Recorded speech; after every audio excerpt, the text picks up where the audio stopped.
तमेव द्वितीयम्. பல நூறு ஆண்டுகளுக்கு முன்பு வந்து பார்த்திங்கன்னா அகத்திய முனிவர் என்ன பண்ணுறாரு, ஒரு பக்கம் சிவன் சிலையும் இன்னொரு பக்கம் நரசிம்மர் அவர்களுடைய சிலையுமே வந்து எடுத்துக்கிட்டு பல உலகங்களில் சுற்றி வராரு. அப்படி வரும்போது கடைசியாக இதை எங்கே வச்சு பிரதிஷ்டை பண்ணலாம் அப்படின்னு சொல்லி யோசிக்கும்போது, சரி காசியில் பண்ணலாமா அப்படின்னு யோசிக்கிறாரு. அப்போது அங்கே அவருக்கு ஒரு அசதிரி கேட்குது. அதில் என்ன சொல்கிறாங்க அப்படின்னா, நீங்கள் வந்து இதை 2 நதி வந்து ஒன்றா சேர்ற இடத்துல வந்து இதை வந்து நீங்கள் பிரதிஷ்டை பண்ணுங்க அப்படின்னு சொல்கிறாங்க. ஸோ அதுக்கேற்ற மாதிரி அவர் வந்து பார்த்திங்கன்னா வடபள்ளி அப்படின்ற இடத்துல வந்து பிரதிஷ்டை பண்ணுறாரு. ஸோ அப்படி பிரதிஷ்டை பண்ண அந்த கல் வந்து பார்த்திங்கன்னா இப்போது உயிரோடு இருக்குது அப்படின்ற மாதிரி வந்து அங்கே இருக்க பக்தர்கள் எல்லாமே சொல்கிறாங்க.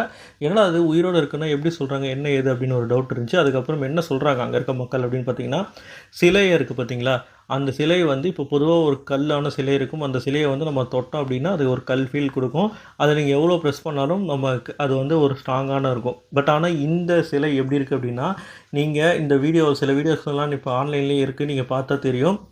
கையை வச்சு அந்த பூவில் தொட்டு அந்த பூவை வச்சு இப்படி அமுக்கும்போது அந்த பூ வந்து அந்த கல்லுடைய உள்ளே வந்து போது ஒரு குறிப்பிட்ட தூரத்துக்கு அப்புறம் வந்து அமுக்குனா ரத்தம் வருது அப்படின்ற மாதிரி விஷயங்கள்லாம் சொல்கிறாங்க.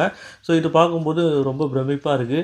ஏன்னா வந்து அந்த கோயிலில் வந்து பார்த்திங்கன்னா 2 பக்கமும் வந்து விளக்கு ஏற்றி வச்சுருப்பாங்க. அதில் ஒரு பக்கம் இருக்கிற விளக்கு மட்டும் எப்பயுமே காற்றுல வந்து பயங்கரமாக ஆடிட்டுருக்கும்.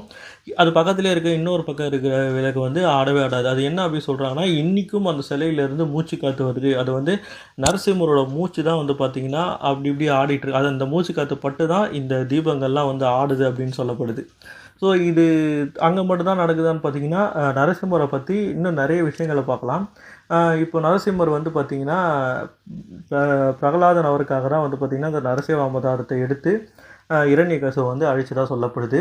ஸோ பிரகலாதன் எந்த இடத்துல பிறக்கிறாரு அப்படின்னு பார்த்தீங்கன்னா, இன்றைக்கி பாகிஸ்தானில் இருக்கக்கூடிய ஒரு இடத்துல தான் வந்து பிறகுறாரு. முல்தான் அப்படின்னு சொல்லக்கூடிய ஒரு ஃபோர்ட்டில் தான் வந்து பார்த்திங்கன்னா அந்த இடத்துல தான் வந்து பிரகலாதன் அவர்களுடைய பிறந்த வரலாறு இருக்குது.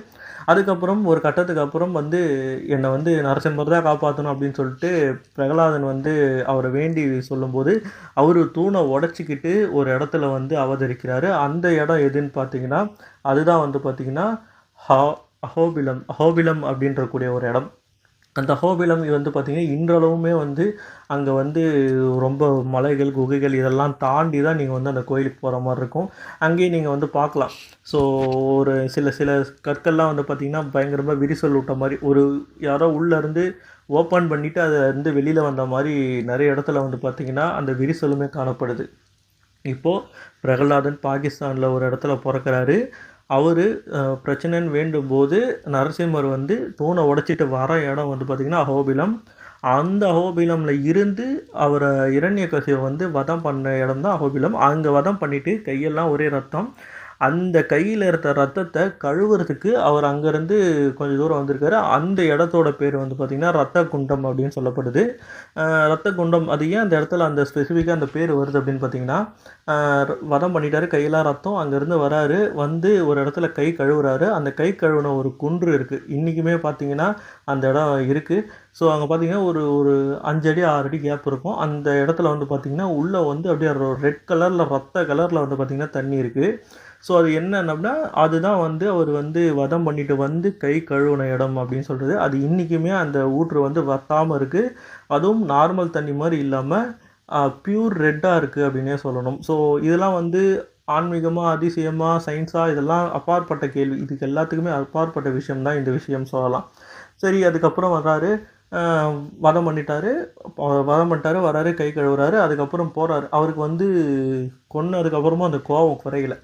ஸோ கோபம் குறையலன்றனால அவர் என்ன பண்ணுறாரு, காடு மேடுன்னு சொல்லிட்டு அங்கேயும் இங்கேயும் நல்லா அலைஞ்சு திரிஞ்சு அதுக்கப்புறம் வந்து பார்த்திங்கன்னா ஒரு இடத்துல வந்து கோபத்தை தணிக்கிறாரு. அதுதான் வந்து பார்த்திங்கன்னா ஸ்ரீசைலம். அந்த இடத்துல வந்து பார்த்திங்கன்னா அம்மன் அவர்கள், அவருடைய அவதாரம் அம்மன் அவர்கள் தோன்றி இவ்வளோ கோபம் ஆகாது, நீங்கள் வந்து கோபத்தை குறைங்க அப்படின்ற மாதிரி சொல்லி கோபத்தை குறைக்கிறாரு. ஸோ இன்றைக்கி நம்ம இப்போது லேட்டஸ்ட்டாக ஒரு படம் வந்து ரிலீஸ் ஆகுது, நரசிம்மா அப்படின்னு சொல்லிட்டு அந்த படம் பார்க்குறோம். அந்த படத்தோட அனிமேஷன்லாம் வந்து அந்த அளவுக்கு இருக்குது, அந்த படமும் அந்த அளவுக்கு ஓடுது. பட் ஆனால் இதெல்லாம் வந்து நிறைய பேருக்கு வந்து இன்றைக்கி படம் பார்த்தா மட்டும்தான் இந்த மாதிரி விஷயங்கள்லாம் நடந்திருக்கா, இப்போல்லாம் ஒன்று இருக்கான்றதே தெரியுது. பட் இதெல்லாமே வந்து மத நம்பிக்கை இருக்குது இல்லை, இறைவன் நம்பிக்கை இருக்குது இல்லைன்றதை தாண்டி இந்த மாதிரி விஷயங்கள் நம்மளோட புராணத்தில் இருக்குன்னும் போது இதெல்லாம் நம்ம பார்த்து தெரிஞ்சுக்கணும்.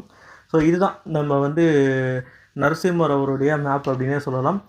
பாகிஸ்தானில் ஆரம்பித்து அதுக்கப்புறம் வந்து ஆந்திர பிரதேசம் வந்து அங்கேருந்து அதுக்கப்புறம் ரத்தகுண்டம் வந்து அங்கேருந்து ஸ்ரீசைலம் வந்து இந்த மாதிரி நிறைய விஷயங்கள் இருக்குது. இதில் நீங்கள் ஸ்பெசிஃபிக்காக இன்னும் சில விஷயங்கள் பார்க்கணும் அப்படின்னா, இப்போ நான் சொன்னால அஹோபிலம், அதை சுற்றி வந்து பார்த்திங்கன்னா நவகிரக நரசிம்மர் சொல்லிட்டு ஒரு பிளேஸ் இருக்குது. அது என்னென்னா நரசிம்மருடைய 9 அவதாரங்கள் அங்கேயே இருக்குது. அதாவது அவதாரங்கள் மீன்ஸ் அது எப்படி சொல்கிறது அப்படின்னா, ஜுவால நரசிம்மர், வராக நரசிம்மர், சாரங்க நரசிம்மர் அப்படின்னு சொல்லிட்டு நிறைய விதமான நரசிம்மர்கள் அங்கே வந்து அவதாரம் புரிஞ்சதாக சொல்லப்படுது.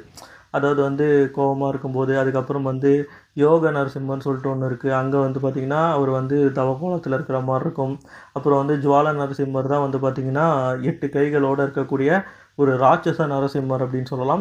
இந்த மாதிரி வந்து அஹோபிலமில் நீங்கள் போக வாய்ப்பு இருந்தால் கண்டிப்பாக போய் அந்த இடத்துல நீங்கள் விசிட் பண்ணணும். 9 நவ நரசிம்மர் கோயில்களும் அங்கே தான் இருக்குது அப்படின்னு சொல்லலாம்.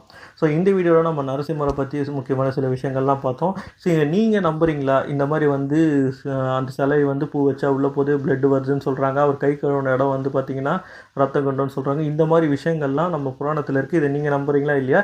நீங்கள் இந்த மாதிரி கோயிலுக்கு, இந்த கோயிலுக்கோ இது மாதிரி கோயிலுக்கெல்லாம் போயிருக்கீங்களா அப்படின்றத கமெண்ட் செக்ஷனில் கமெண்ட் பண்ணுங்கள்.